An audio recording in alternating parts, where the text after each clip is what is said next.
Hi, this is Michael Buffer, and welcome to the BoxHard Podcast. Hello, everyone. This is Mikey Garcia. This the monster from the swamps, Regis Rougarou Program. Hey, what's up? This is King Carlos Molina, former IBF world champ. This is Michael, the Bounty Hunter, 2012 Olympian and your people's champ. This is Charlie Edwards, flyweight champion of the world. This is Fast Eddie Chambers, and you're listening to the BoxHard Podcast with my main man, Joey Coastman. Hello, everybody, and welcome to episode 300 of the BoxHard Podcast. I'm your host, Joey Coastman. I'm joined, as ever, by the former heavyweight world title challenger himself, Mr. Fast Eddie Chambers. Eddie, how you doing, my man? I'm doing all right, my man. How about you? Always good when speaking with you, Eddie. Always better when speaking with you. We're going to start with the review part of the show. Only one guest this week. We will be speaking to him soon. We're going to start here with a card that took place last Friday, July 9th, in the Bank of California Stadium, Los Angeles, USA. Over here on the undercard, a couple friends of the show came up short, which was a bit sad. We're going to start here with Sulem Urbina, the Mexican flyweight contender. She boxed for the WBA World Female Flyweight title against the champion Naoko Fujioka, who I think is something like a 4 or 5 weight world champion, something impressive like that. She was able to win the fight, Fujioka, now 19-2 with a draw, a majority decision over 10 2-minute rounds. Sulem Urbina, I really wanted her to, of course, win the world title. That would have been amazing for her, but it wasn't to be. One really wide card in the end, a suspicious card really, from Lou Moret, 99-91. The rest of the cards were close, like we say. Elsewhere on that card, we had Hector Tanahara, another friend of the show. He's been a prospect knocking around for quite a while on those Golden Boy shows. He was looking to move to 20-0. It wasn't to be for him. He's now 19-1. His corner pulled him out after 6 rounds. A brave corner there with Robert Garcia in that corner. So yeah, a 6-round retirement win for William Zepeda, now 23-0. I think he's got 21 KOs. He is a big puncher. Tanahara just couldn't keep him off. He didn't respect Tanahara's power, and Tanahara was opting to trade with him. It was crazy. He showed a good chin as well, Tanahara. He's been on the floor before from guys that I guess don't punch as hard as Zepeda. I think he's only been down once. I shouldn't say guys. But yeah, that one was for the vacant WBA Continental Americas lightweight title. Also on the card, 10K Tsunami. She was defending her WBO female light flyweight title. She boxed Sinisa Estrada. Sinisa Estrada was able to dethrone the champion. She's the new champion. She's now 21-0. A unanimous decision there over 10 2-minute rounds. I like Sinisa Estrada. Who doesn't? A bit of a breath of fresh air in women's boxing. Elsewhere on the card, Joseph Jojo Diaz was able to move to 32-1 with a draw. It was for the WBC Interim World Lightweight title. I don't think he really should stay up at lightweight. I think he is too small for that. We're remembering his best kind of performances were at 126. He moved up to 130, obviously beat Tevin Farmer. Now he's up at 135. I think he's too heavy, but a good win for him. But just personally, I think he should go back down to 130. But anyways, it was against Javier Fortuna, who always shows up and gives it a good go. He's now 36-3 with a draw. Like I say, Diaz 32-1 with a draw.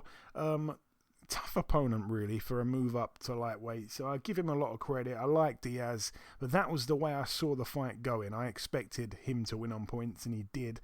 The main event, Gilberto Ramirez, now 42-0, a knockout win for him in 4 rounds against Sullivan Barrera. Little bit of a statement for me. Barrera now 22-4, down twice in round 4. I think he was down once in round 3 as well, all from body shots. He seemed to catch him in the body, Ramirez, and he wouldn't let off, and I was really surprised by that because he wasn't really and isn't really a puncher, and especially kind of moving up to 175 from 168. I didn't think that he would be much of a puncher, and I think that Barrera, he's been down a few times, mainly with shots to the head. He gets back up. He doesn't really get stopped. And I thought it was quite an impressive victory. I know it was from body shots, and, just because you can take a shot and you've got a good chin upstairs doesn't mean you can take a good shot to the body. I've never seen him hurt like that to the body. So Ramirez was able to figure that out. Credit to him. Good win, like I say, and impressive to get Barrera out of there in 4 rounds. Barrera's another friend of the show, so this card was quite cruel. There was 4 people on the card that are friends of the show. 3 of them lost. But yeah, happy for Jojo Diaz, who was the one that did get the victory. Did you see any of that show there? It was on DAZN, Eddie? No, I missed it, man. I missed it. Busy, crazy busy. That's okay. Moving out now to the Melbourne Pavilion in Flemington, Victoria, Australia. Over here, Sam Solomon, former middleweight world champion, 46-16 now with a draw. He lost over 10 rounds unanimously to Victor Nagbe, who was only 3-0, now 4-0. Perhaps a name to look out for. Haven't heard of him until this fight got made here, so perhaps that's one to look out for, to beat Sam Solomon, who, by the way, is well past it, but still a former world champion in only a full fight. That speaks a few languages there. Moving out now to the Balawan Shalak Sports Palace in Kazakhstan. One fight to mention over here. Sultan Zurbek, now 11-0. He was able to unanimously beat over 10 rounds Ronnie Clark, who's now 21-5 with 2 draws. It was for the vacant WBO European Super-Featherweight title. Good to see Clark back. I think he'd been out the ring about 3.5 years. He was a really good fighter at one point. I'm not sure if his best days are now behind him. Like I say, he was a really tricky fighter and a character as well. He used to dye his hair red and stuff like that. Have it Kane Road back, the white guy from Scotland. Anyway, moving out now to the Royal Albert Hall in Kensington, London, United Kingdom. Over here, let's start with the undercard. A win for Sam Noakes. He's now 6-0. Perhaps one to watch for the future. He was able to get his opponent out of there. His opponent, Lee Connolly, retired on his stall at the end of 3. His corner pulled him out. Doesn't really get stopped. I think he's only been stopped 7 or 8 times in his 57 losses. He's now 7-57 with 5 draws. Elsewhere on the card, a win for Lee Glover over 6 rounds on points. A win for Muhammad Ali over 6 rounds on points to Lee Glover. My apologies. Wins for Carol Itauma and Levi Frankham. Elsewhere on the card, a win for Dennis McCann. He was able to get his man out there in 2 rounds. John Chua, who's now 20-5. Dennis McCann 10-0. Quite impressive to get his man out there in just 2 rounds. I fancied that fight could go late or maybe even go to points. Archie Sharp, now 20-0. We'll be speaking to him in a few moments. He was able to win unanimously over 10 rounds against Diego Andrade Chavez, who's now 13-5 with 2 draws. It was for the vacant WBO Global Super-Featherweight title. Archie Sharp suffered quite a bad cut. I think he suffered 2 pretty bad cuts, and he is ranked number 2 in the world with the WBO. Perhaps he'll move up to number 1 after that win there. We shall see. He wants the winner of Shakur Stevenson, Jamel Herring. Elsewhere on the card, Lyndon Arthur, the main event, now 19-0. Sorry, he wasn't the main event. Archie Sharp was the main event, wasn't he? But Lyndon Arthur, 19-0. David Ferracci in the other corner posed a few threats, to be honest with you, the Italian fighter. He was TKO'd in round 9. He's lost his he's 15-1. But Lyndon Arthur had to do some thinking in there. He seemed to be in control early on. Then the mid-rounds, I'm not sure what happened. He seemed to get quite tired, Lyndon Arthur. I think he tried to put a lot of energy into getting his man out of there in one of the rounds, and then it seemed to zap his engine a little bit. It was for the WBO Intercontinental Light Heavyweight title. Ferracci down twice in that 9th round. Another fight I thought could perhaps go the distance. But yeah, he got him out there in the end. Friend of the show, Lyndon Arthur, all the best to him. And also the man that we spoke to on last week's show, Zach Parker, now 21-0. I cannot believe it, but he stole the show for sure. A first-round knockout against Sherzod Kuzanov, the former two-time Olympian, now 22-3 with a draw. He'd never been stopped. He'd upset a few prospects along the way, and Zach Parker takes him out in a round. I tell you what, he is a special fighter, and I'm so happy he's now with Frank Warren. He's now got a big-time promoter behind him. He's been a guy boxing on shows here, there, and everywhere. He's a guy that just gets thrown on these cards, wherever he's needed. He'll go anywhere, and he hasn't had it easy. And like I say, WBO #1 at super middleweight. He's in line to fight Canelo. I'm not sure if that fight's going to end up happening. He doesn't have a massive name, but I tell you what, he gives so many fighters trouble. I want to see him stepped up. I tell you what, I think he wants to step up too. It was for the WBO International Super Middleweight title. It was a body shot that got Kuzanov out there in the end. A left hook to the body. Zach Parker, 21-0. That is it though for the review part of the show. Just before we wrap up part 1, it's time now to welcome our sole guest on this week's podcast. Ladies and gentlemen, please welcome the new WBO Global Super Featherweight Champion. It is, of course, the undefeated Mr. Archie Sharp. Archie, welcome back on the show, mate. Thank you for having me on, mate. How are you? Always good when speaking with you, Arch. That's the truth, mate. So we last caught up back in August of last year, so almost a whole year ago. It was just after the Jeff Ofori fight. It's been a rough 12 months for you since then. Just tell the listeners about some of those struggles that they may not have heard about. Obviously, the big injury that you suffered and so on. Yeah, so obviously I was in camp at the beginning of the year, ready to go out on the Frampton card, and Jamel when it was first due to be scheduled. It was February. Am I right? February? Early this year, wasn't it? I'm useless. And then they ended up going to Dubai, didn't it? So yeah, at the beginning of the year I was supposed to be out, broke my arm, then I had to have an operation, then come back into camp, and then obviously COVID happened with my opponents, and then that got pulled out, and then we finally got in the ring in July. New trainer, new baby, what else? You name it. There's a list full of things that have happened, but it's all been good though. It's been a tough road, but an exciting journey, and it's all paid off. Do you know what I mean? It's all paying off. Yeah, new date, new baby, new trainer, new opponent, new belt. Initially, you were set to box Marcio Souza, I believe it was. You ended up boxing, obviously, Diego Andrade Chavez, who may not have had as pretty of a record, but was a much better fighter, in my opinion, than Souza. Tell me how you sum up your performance on Saturday night, Arch.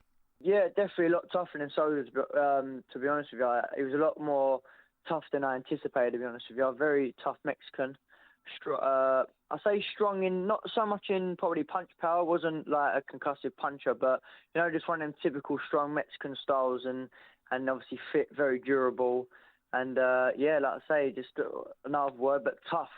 And it was good. It was nice to be back, and I hope everyone enjoyed the night, and obviously it was nice to be back winning clearly. You're not having them obviously back in August. It was a bit of a sketchy. How would you say it, Joe? Close how would fight. you say that last Jeff? Close fight when it was a close fight, but now winning 7-8 rounds, it's nice to be back winning and then win good winning ways.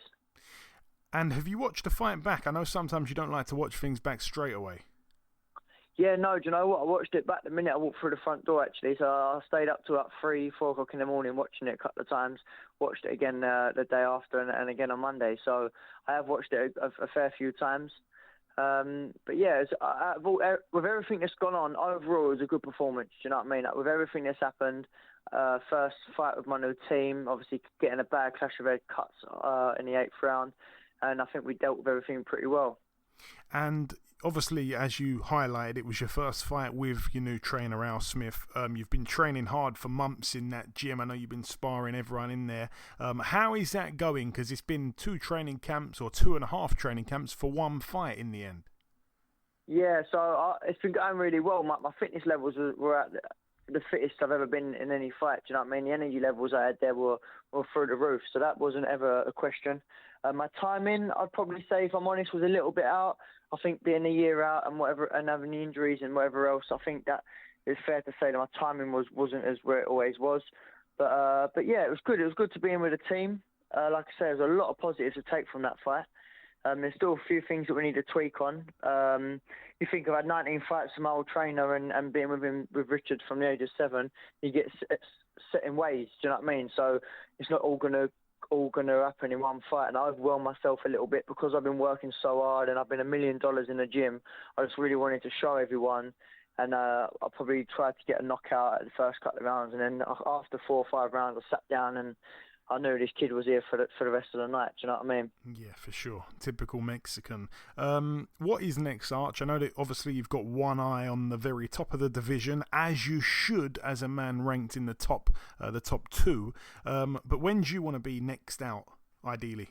Because I had a few stitches in my head. I'll get them sorted out. But soon as, mate, the momentum's there now. I want to be. I keep myself in good shape.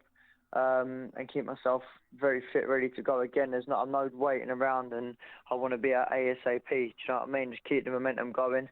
Whether it'll be with the Shakur or the Jamel Herrings, I don't know yet, because I don't know what them two are planning to do at the minute. I'm just waiting.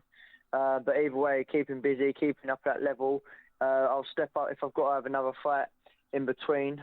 Just step up and beat a better opponent than obviously on Saturday. Just keep improving the opponents and just keep getting better and better and just keep winning. That's the main key, I think, to it all, Joe. Just keep winning. Do you know what I mean? Yeah, for sure. I think ideally it would be great if you box perhaps on the the week before or the week after, or even the same week as their fight, which looks like it's going to be happening, just so you're fresh in the minds of boxing fans that will be tuning in, so they know who is going to sort of be next in line. It's looking like they're going to be boxing Shakur Stevenson, Jamel Herring. They're talking about September or October. I think it's more so leaning towards October. How do you see that fight playing out now, though, after seeing, I guess, Jamel's last fight against Frampton and Shakur's last fight against Nakafila? Well, they say you're only as good as your last fight, and I think Jamel obviously come off with a great win over Frampton, made a big statement there, not just by beating him, he obviously ended up stopping him, so I think that was a major statement to make. So it'd be interesting. Styles make fights at the end of the day. If Shakur thinks he's just going to turn up and just beat an old Jamel Herring, then he's got another thing coming, do you know what I mean? But it's going to be a great fight either way. I was always edging to Shakur Stevenson to win. I am at the minute. I'm at the 50-50 stage at the minute. What about you? Do you know what I mean? How would you see that? Oh, you're putting me on the spot now. You know Jamel's my man. I got to go with Jamel. Shakur's... But it's not a bad shot though, is it? 50-50. They're both on par, aren't they? Yeah, it's a great fight. I think that, again, based off of the last couple performances, I think a lot of people initially were thinking that Shakur is good enough to just whitewash Jamel Herring, but I think after recent performances, they don't think that anymore. I think a lot of people are now tipping Herring. I actually think, bias aside, I am siding with Herring, maybe 60-40, something like that. Shakur obviously been on the show a couple of times. I like Shakur as a person, but it's a great fight.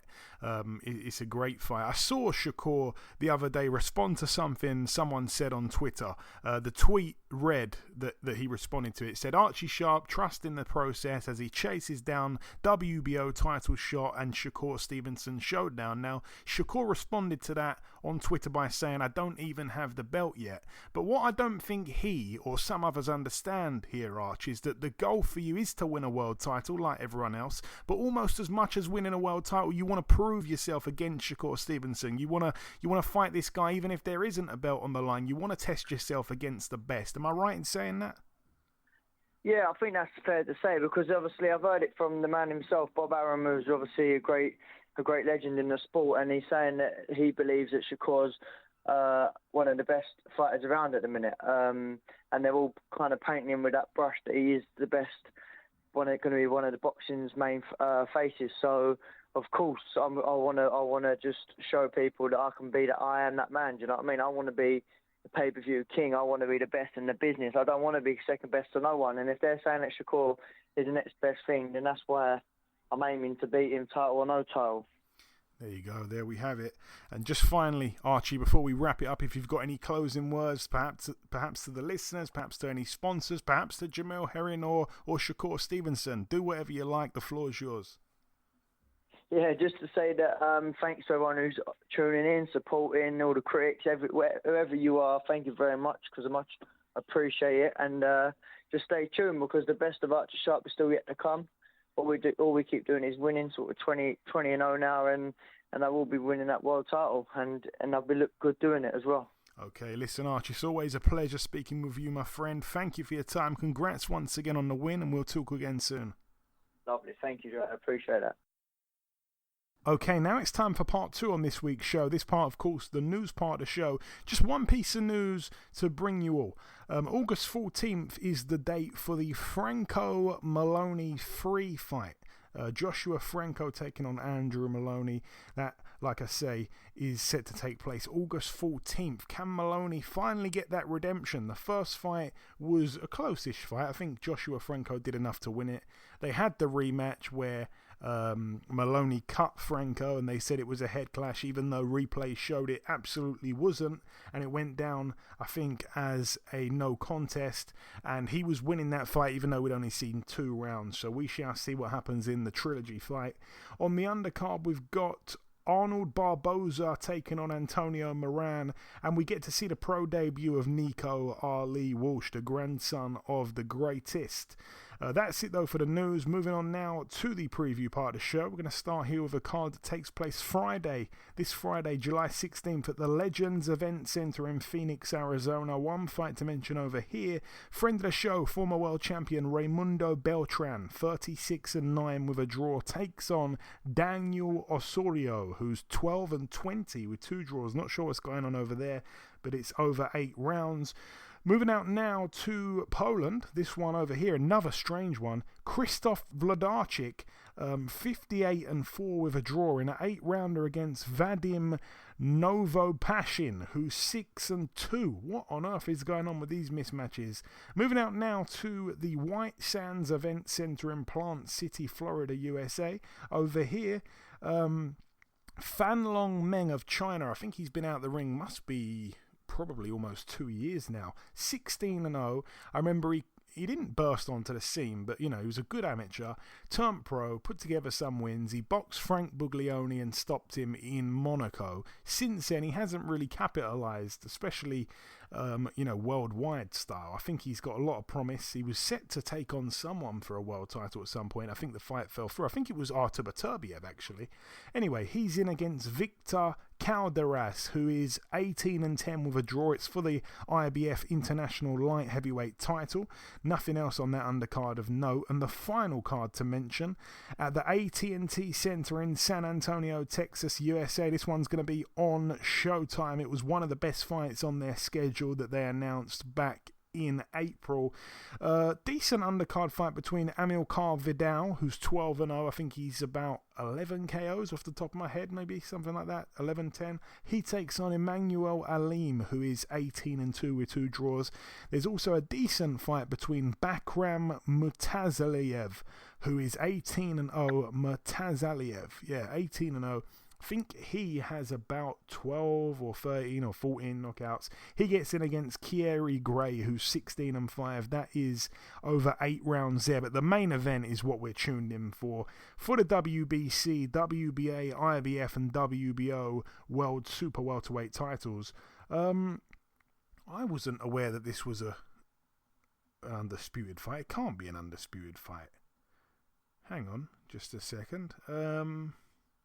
Oh no, it is a complete undisputed fight. Okay, I wasn't aware of that. Jamel Charlo holds the WBA, WBC, and IBF world title, whereas Brian Castano in the other corner holds the WBO. So someone's about to become undisputed at 154. We love to see it. Jamel Charlo, 34-1, takes on Brian Carlos Castano, 17-0 with a draw. I'm going to tell you, Eddie, this is going to be a fantastic fight. Believe you me, I think it goes to points. I think Jamel Charlo might snatch it on points. It might even be a bit of a kind of hometown decision, because I'm telling you, this guy is a really good fighter, Castaño, the Argentinian fighter.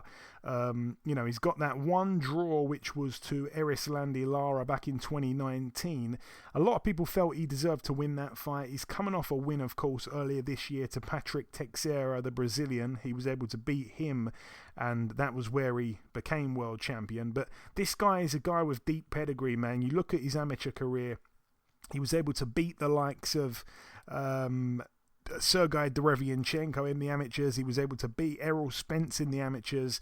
This guy is a real problem, and it's going to be one of the toughest fights, I think, that can be made in that division for Jamel Charlo. But either way, we're going to see one proper champion at 154, which is a hot division. Yeah, I'm looking forward to anytime you get a guy, a fight that is for all the marbles, so to speak, and to be the undisputed best, man, it's always a good time. It's always a good situation. You get one champion, which, back in the olden days, that was pretty common. Nowadays, people are protecting their pockets. They're protecting their image. A lot of times they don't want to fight certain guys because it's a bad matchup. And, back in the day, they didn't have that luxury. So now it's nice to see that there's guys actually stepping up to the plate and willing to put it all on the line and possibly lose. You know what I mean? That's what it's about. That's what the sport is about, to see who the very best is. And sometimes on that night, it's not the guy that you may think. You know what I mean? So it's always nice to see these types of things. Leave it up in the air, kind of like see what happens. I mean, most likely, from just watching Charlo, is I'm thinking he's probably going to be on the favorite, but you never know. That's why they fight. You don't fight on paper. You fight in the ring. So looking forward to it. Yeah, it is. It's close. I think he's the slight favourite, Jamel Charlo. He's coming off some decent form, 3 knockout wins in a row. Ever since losing to Tony Harrison, but like we say, he come back and knocked him out. That's what you do. But no, he's in fine form as well. It's a great fight. Both guys 31 years of age.